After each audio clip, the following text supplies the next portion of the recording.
We are mere weeks out from the day Jurassic World Rebirth will stomp across cinema screens worldwide, and the latest trailer has only promised more chills, more thrills, and more intrigue than the first. It was a tall order topping the terrible trio of Moza-assisted Spinosaurs, but this latest peek into the Jurassic future has grabbed the attention of the net with 3 dinosaurs in particular. Today on GoJ Center, we'll be diving into what we can find out about 3 deadly predators roaming the lands of this new island, with their abilities, history, and biology on full display before we get to see it on display terrorizing the human cast in a bid to put them 6 feet under. After all, on this island, survival is a long shot.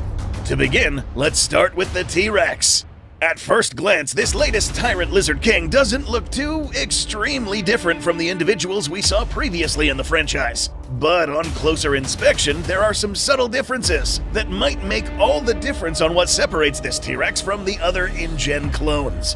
Sporting a bulkier frame more in line with the true-to-life tyrant reptiles, this Tyrannosaurus might realistically be the heaviest one seen yet. We still don't know about the official stats for this individual, so some surprises could absolutely happen. But when put at the same length, it is noticeably wider and sports more soft tissue padding and muscle than even the 4 Tyrannosaurus we saw in the first trilogy, and Rexy when she bulked back up again for Dominion.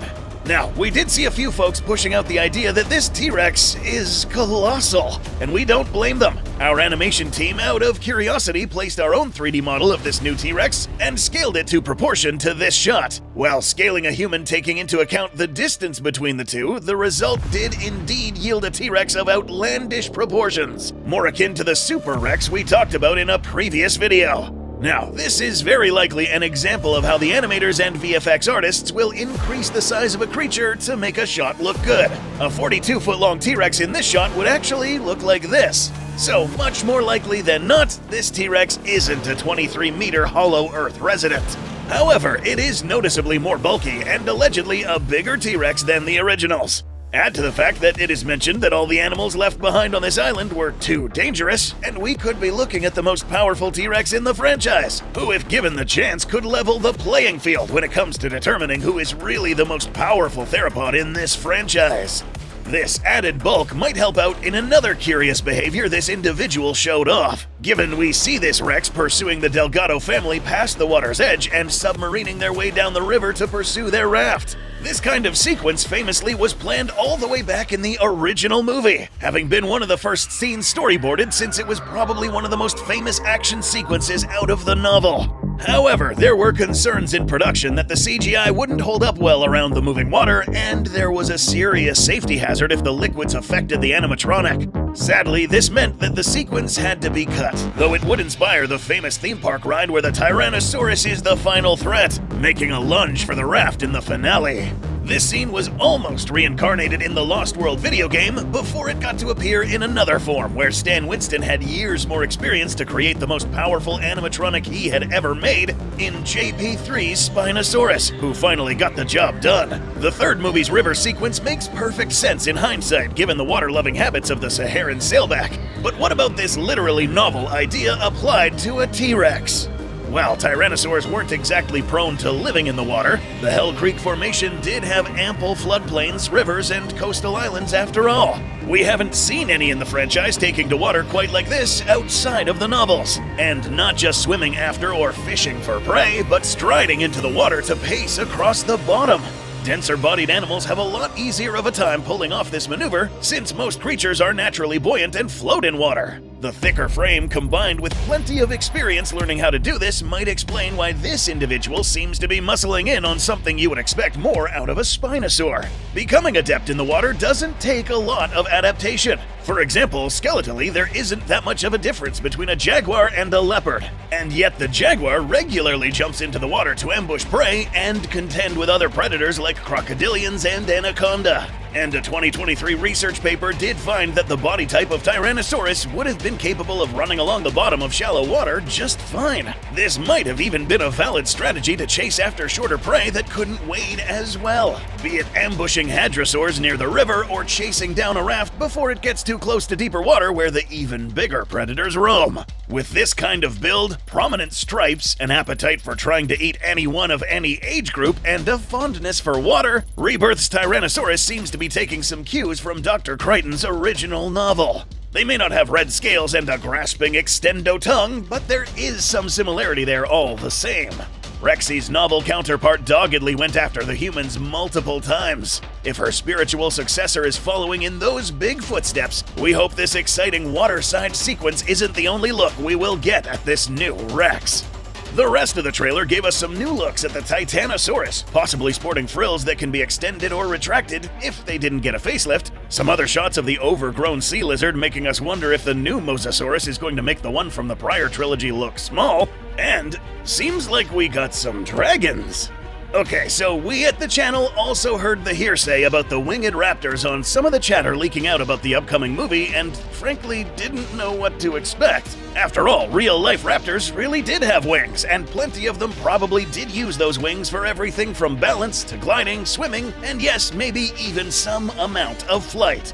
This, however, was something we were simultaneously expecting and surprised about. Put some guy in plate armor with a longsword next to these things and you'd think we were talking about a movie involving wyverns. Ignoring the jokes about Dr. Wu apparently having access to Westeros, these newcomers are supposedly called Mutadon, based on a label we see in the trailer. The name sounds very on brand with Gareth Edward, Mutos, and this time around it seems like somebody rolled up the threats of a dromaeosaur and a pterosaur into one package. Might these creatures be the shot of raptor feet we saw in the first trailer? It's possible, but doesn't seem to be the case unless they changed the CGI. This CinemaCon poster starring Johansson's character Zora faced with a raptor-like foot has our attention. However, the visible sores and unusually long, thin toes and claws on this limb don't match up to the classic-styled raptors. And given Zora is the character menaced by the Mutadons the most in the trailer, it's fair to say this sickly foot belongs to one of these unstable hybrids. We know from expensive merchandise and character art that raptors of some form more closely resembling the variety from the third movie are going to be in the film somewhere. So more classic-style raptors might appear in the movie, possibly even squaring off with their mutant counterparts on screen or in the next Evolution video game. Still, attacking the cast inside abandoned ruins is definitely bringing a lot of memories involving what went down on Site B in 1997 to mind. Perhaps someone thought the type of animal numerous groups would try to make into trained attack beasts needed some vertical superiority. Sporting a raptor-like hand with at least 2 fingers and a third swiveled back, these new flesh-eaters would still be able to grapple, stab, and rend almost as well as any raptor. But once that extended finger swivels out, long pointed wings like nothing seen in any dinosaur are on full display. The closest anything out of Dinosauria to this would be the tiny bird relative with bat-like wings, Yi Chi. But tiny, these things are clearly not. Assuming the role they are meant to play and comparing them to that door we see this one standing in front of, the Mutadon seems to be slightly shorter than the scaly Deinonychus-like raptor most of us are more familiar with. It could still be that they are the same size or even bigger than the classic raptors, but this smaller size might help them leverage the other half of their genome better with less weight. So why would less weight be handy in this situation?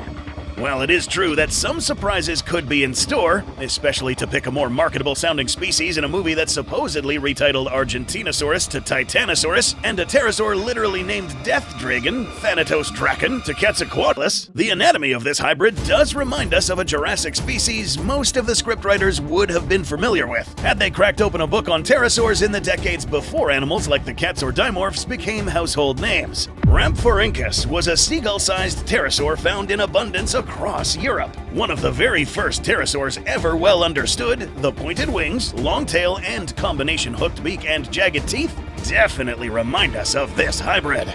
There is another possibility, given this latest outing seems to be taking some cues from the late Crichton's novels. In the original novel, as Dr. Grant and the kids are making their way across the park, they come upon a secret area not previously talked about. There, they run afoul of a foul flock of fowl when a Pterodactylus goes on the attack. Cut from the film, but appearing in tie-in media from the first to the last outing, Pterodactylus does still have the pointed beak and prominent teeth the mutant seems to sport. Realistically, however, could something like this actually exist? Could it fly or only glide? The answer might be more of a gradient than a firm yes or no.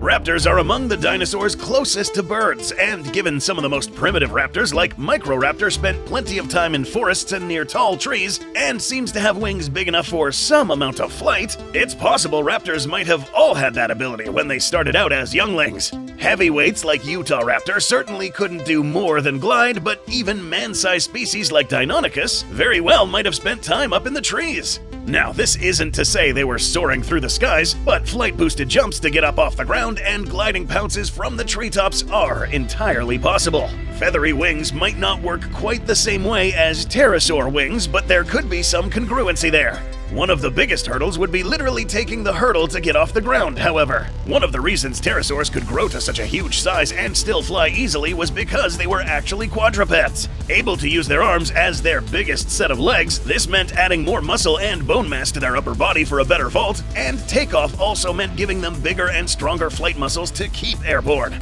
Birds, as theropod dinosaurs, however, are more or less locked into being bipeds. With maybe one or two exceptions, theropods just aren't built to hold up their own weight with their arms. For flying theropods, however, this means that the set of limbs they need to use to run to get a kickstart for flight are not the same limbs they're going to be flying with. Adding more weight to the legs for a stronger takeoff and jump just means more weight to carry around while flying. Add in a long tail that's going to produce a lot of drag, and something shaped like these hybrids probably would have a much harder time staying airborne than a pterosaur of the same size. If this raptor was indeed capable of flight, it should more or less be shaped like this. Wider chest and more wing surface area to create enough downward force to push the raptor upwards. Shorter, less heavier legs, and a shorter tail. We do think, however, that these things will be able to at least glide a good distance. No point in adding wings to these animals if they aren't going to be showcased gliding from point A to point B. Still, regardless of if they can only glide, fly in short bursts, or take to the skies, we're happy to see the carnivore carnage coming in all matters of scale this time around. And speaking of mutants, we got a bit of new insight on the D-Rex, and we also know its full name, Distortus Rex. Of all the terrors in the new trailer, it is still impressive that it is the D-Rex that continues to steal the show. Previously on the channel, we analyzed what little we had to go off of for this monstrous mutant, and we were happy to see a good chunk of the speculations we had held up pretty well. While we still don't have a full body shot on screen, early release merchandise and a more complete picture from the trailer does give us more to work off of. Seemingly lighter in color than we thought initially, the Distortus Rex, the distorted or malformed king, has all the bulk we would expect for a hybrid mutant that is carrying an ample amount of Tyrannosaurus in the genome. Alongside bulking up the model, it seems like the hybrid might alternate its stance every now and then. The first trailer showed off a moment of it knuckle-walking like a great ape, but some of the recently released toy images seem to show it walking on its palms more like monkeys. This doesn't mean it necessarily has both, it just shows it has quite dexterous hands to be able to switch back and forth. That same dexterity certainly came to ruin this guy's day when he seems to be the latest in the long line of people having bad luck with doors in Gareth Edward movies. Please open the door for me! Yeah, the way this dude begs for his life is a bit unsettling, foreshadowing that Distortus will be up to no good in the rest of the movie. Notice how before they probably sent this unlucky bastard to meet their maker, the D-Rex seems to curiously paw at and manipulate the man. This is the kind of behavior you see in inquisitive, intelligent predators, especially when they first encounter something they hadn't seen up close in a long time. Watch a tiger in a zoo with a new toy, and you'll see the same thing. Considering early reporting from Empire magazine indicates that this creature was probably created sometime in between the third and fourth movie, it being a hybrid on top of a mutation makes a lot of sense. What exactly is in there, however, we can still only speculate about until we have some official listings. But given how cognizant it seems to be in the trailer, some intelligent animals with long limbs like primates may not be out of the ballpark.